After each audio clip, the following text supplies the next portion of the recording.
George Garcia, hindi tinitira si Chis Escudero sa kampanya versus illegal donations. Iginiit ng COMELEC na hindi nila tinitira si Senator Francis Chis Escudero, kaugnay ng issue ng illegal campaign donations noong 2022 elections.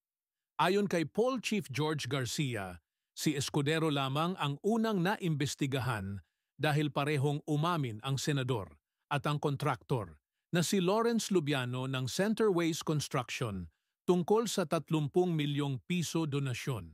Dagdag ng COMELEC, may 55 contractors silang iniimbestigahan at humiling na ng kumpirmasyon mula sa DPWH kung ang mga ito ay may government contracts noong panahon ng eleksyon. Kapag nakatanggap ng tugon, makakatanggap din ng notice ang iba pang kandidatong nakatanggap ng bawal na donasyon. Nakatakdang maglabas ang COMELEC ng show cause order kay Escudero para magpaliwanag sa naturang donasyon.